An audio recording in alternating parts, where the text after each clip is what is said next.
Nimeambiwa kuna mchango mkubwa unatakiwa upatikane hapa katika kukamilisha kanisa ambayo ilikuwa ndoto ya marehemu rais wetu aliyefariki John Pombe Magufuli. Sasa nikasema nikiambiwa tu niweke peke yangu hivi itanipa shida kidogo. Kwa nikasema basi niwaombe watu watatu waanze kujadiliana sasa hivi. Wakati mimi nikiendelea wao waanze kikao kabisa huko cha kupanga mkakati, afu tukimaliza watakuja na mkakati.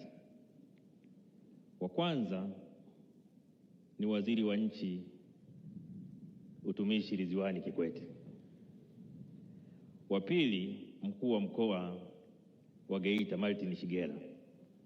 Wa tatu naibu waziri mkuu mstaafu Doto Biteko. Nyinyi msinisikilize, nyinyi nendeni mkapange mpango wa namna ya kupata hizo fedha. Mtakaporudi tunashirikiana sasa hapa. Na waangalia kama mnaondoka.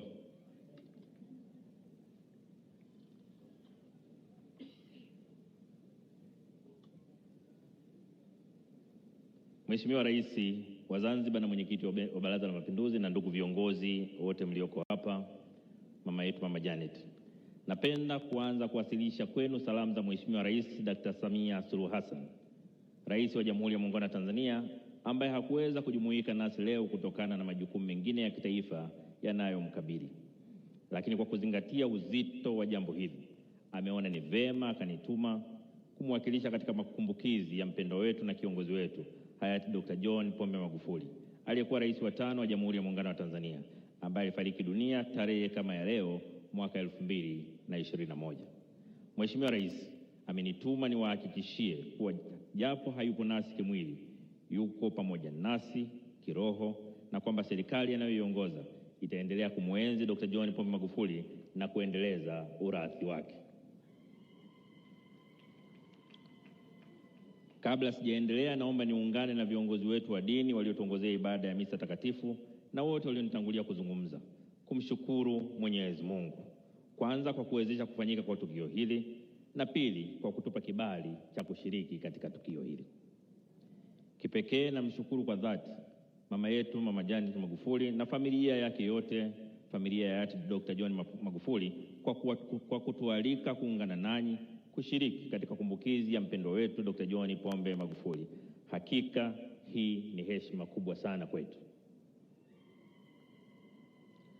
Waheshimiwa viongozi na wanafamilia na washiriki wote, tumekusanyika hapa siku ya leo kumkumbuka, kumwombea, kumshukuru Mungu kwa maisha na vipawa vingi alivyomjalia hayati Dr. John Pombe Magufuli. Katika uhai wake aligusa wengi kupitia utumishi wake na uongozi wake uliotukuka.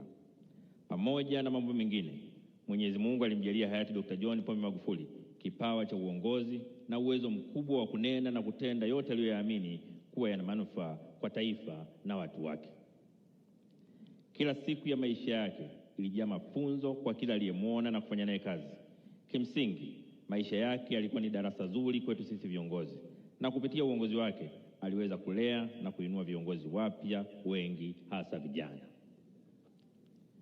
Waheshimiwa viongozi, wanafamilia na washiriki wote, si jambo rahisi kueleza kwa muda mfupi na ufasaha sifa na mema mengi aliyoyafanya hayati Dr. John Pombe Magufuli. Ninachoweza kufanya kwa sasa ni kueleza mambo makubwa matatu ninayoona kuwa yanatupatia mafundisho kutokana na maisha yake, na ambayo tukiyashika tutaweza kumwenzi kwa vitendo kama ifuatavyo. La kwanza, kutoka kwa hayati Magufuli tunajifunza wito wa kila Mtanzania kujitoa na kufanya kazi kwa bidii. Hayati Dr. John Pombe Magufuli alijitambulisha kwa falsafa yake ya hapa kazi tu. Alitaka kila mtu kujituma na kutoa mchango wake kwa taifa kwa njia ya kazi. Aliamini kuwa hiyo ndiyo njia pekee inaweza kututoa katika umaskini, katika ngazi ya mtu mmoja mmoja, kaya na hata taifa kwa ujumla.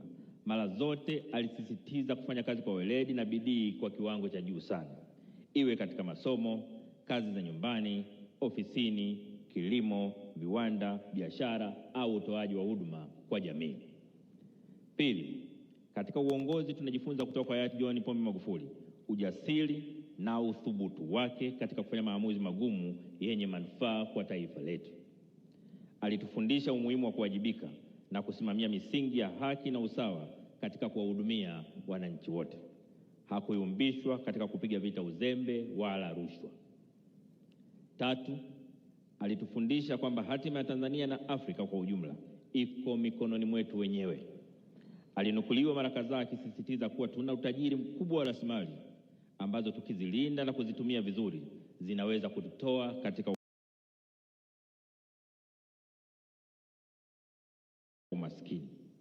Aliahidi kuwa wajibu wa kutatua matatizo ya nchi yetu ya kijamii. Aliamini kuwa wajibu wa kutatua matatizo ya nchi yetu ya kijamii, kisiasa au kiuchumi yako mikononi mwetu sisi wenyewe. Kwa mantiki hiyo, alipingana na dhana ya utegemezi ili kuepukana na athari zake. Waheshimiwa viongozi, wanafamilia na washiriki wote, kwa kutambua na kuenzi mchango wa hayati John Pombe Magufuli, Mheshimiwa Rais Dr. Samia Suluhu Hassan amekuwa akifuatilia kwa karibu ujenzi wa makumbusho yake hapa Chato. Mheshimiwa Rais ametaarifiwa kwamba ili ujenzi wa makumbusho ya hayati Pombe Magufuli yakamilike, zimepungua kiasi cha shilingi milioni 100 ili kukamilisha makumbusho yake hayo. Ninafurahi kuwajulisha kuwa Mheshimiwa Rais ameamua kutoa fedha hizo zote ili kukamilisha kazi hiyo.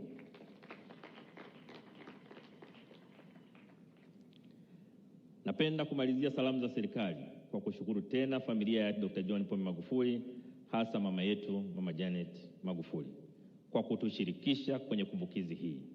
Pia namshukuru Mhashamu Baba Askofu Niwegumizi, askofu wa jimbo la Rulenge Ngara, na maaskofu wenzako na mapadri kwa kutuongoza katika ibada ya misa takatifu, na wote waliofanikisha maandalizi ya shughuli hii. Mwisho, natoa rai kwenu kujituma na kuchapa kazi kwa bidii kama njia mojawapo ya kumwenzi kiongozi wetu. Lakini pia nimetaarifiwa kwamba katika uchangishaji fedha wa mara ya kwanza na ya pili katika kufanikisha ujenzi wa kanisa letu hili, wako watu wema wengi walituahidi kwamba watachangia katika ujenzi huo. Wako wengi waliochangia na wako wachache ambao hawajapata bado bahati ya kuchangia. Sasa niseme tu kwa wale ambao hawajapata bahati ya kuchangia, nilitamani sana kuwakumbusha kwamba ukisha ahidi kuchangia mchango wa kanisa, ile hela ulioahidi sio yako tena, inakuwa tayari hela ya Mungu. Kwa hiyo swala la kutimiza ahadi linageuka kuwa sio la hiari, bali ni mkataba kati yako wewe na Mungu. Na kusisitiza hilo, na warejesha kwenye Matendo 5 mstari wa 1 mpaka wa 11, ambayo inasema hivi: lakini mtu mmoja jina lake Anania, pamoja na mke wake Safira, aliuza mali yake, akaficha sehemu ya fedha, mke wake naye akijua, akaleta sehemu tu, akaiweka miguuni pa mitume. Petro akasema, Anania, mbona shetani ameujaza moyo wako kumdanganya Roho Mtakatifu na kuficha sehemu ya thamani ya shamba? Lilikuwepo si lako, na baada ya kuliuza fedha haikuwa mikononi mwako. Mbona umeazimu jambo hili moyoni mwako, hukumdanganya wanadamu bali Mungu? Anania aliposikia maneno haya akaanguka, akakata roho. Hofu kubwa ikawapata wote waliosikia. Vijana wakasimama, wakamfunika, wakamtoa nje, wakamzika. Baada ya muda kama saa 3, mke wake naye akaingia, hajui yaliyotokea. Petro akamuuliza, niambie, mmeuza shamba kwa kiasi hiki? Akasema, ndiyo, kwa kiasi hicho. Petro akamwambia, imekuwaje mmekubaliana kumjaribu Roho wa Bwana? Tazama, miguu ya wale waliomzika mume wako iko mlangoni, nao watakutoa wewe pia. Mara akaanguka miguuni pake, akakata roho. Vijana wakaingia, wakamkuta amekufa, wakamtoa nje, wakamzika karibu na mume wake. Hofu ikaingia katika kanisa lote na wote waliosikia mambo hayo. Sasa sijasema ambao mtatoa ahadi zenu mtakufa leo, lakini ujumbe wenu ndio huo. Sasa baada ya kuyasema hayo, tuendelee kwanza kumshukuru sana Mungu. Tuna taifa moja zuri sana. Tanzania ni taifa pekee ambalo unakuta mwenyekiti wa kamati ya kuchangisha ujenzi wa msikiti ni Mkristo, au mwenyekiti wa kamati ya kuchangisha ujenzi wa kanisa ni Muislamu. Tunachangiana bila aibu. Nakumbuka hata baba wa taifa alisimamia na kutafuta fedha ya kujenga msikiti wa Butiama. Hili ndio taifa letu lilivyojengwa. Huwezi kutofautisha watu kutokana na misingi iliyojengwa na wazee wetu. Kwa hiyo ninayo furaha ya pekee kwamba tuna nchi nzuri mno. Tunao wajibu wa kuendeleza urithi huu wa kipekee ambao tunao. Tuendelee kupendana na kutazamana kama Watanzania. Huu ndio urithi mkubwa kuliko yote tulionayo. Lakini pia niseme, mimi nina wake wawili, lakini leo nimekuja na mmoja tu. Nimekuja na mke mkubwa, mdogo wa kupata nafasi. Sasa nitakuwa nimefanya jambo baya sana kama sitamtambulisha mke wangu mkubwa. Bi Fatuma Karume, hebu simama. Huyu ndio mke wangu mkubwa, Bi Fatuma Karume.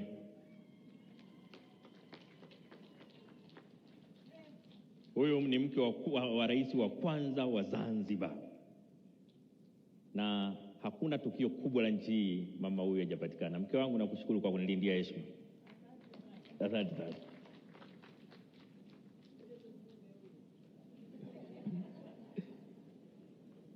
Roho ya marehemu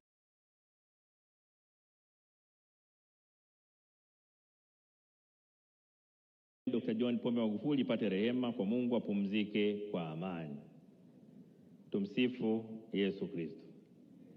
Nawashukuru kwa kunisikiliza, na sasa niko tayari kuipokea kamati yangu ya harambee. Tuanze kazi mara moja.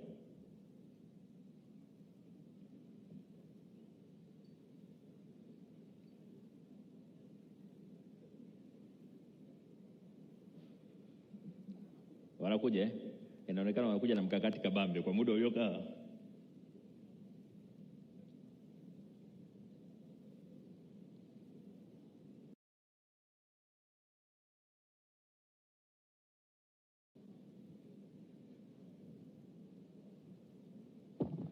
Studio, tafadhali tunaomba, wakati Mheshimiwa Makamu wa Rais wa Jamhuri ya Muungano wa Tanzania akisubiri ile kamati ya harambee, basi tunaomba studio tuweke zile nyimbo ambazo zitahamasisha utoaji zaidi. Kama sio studio, basi ni kwaya. Asante sana.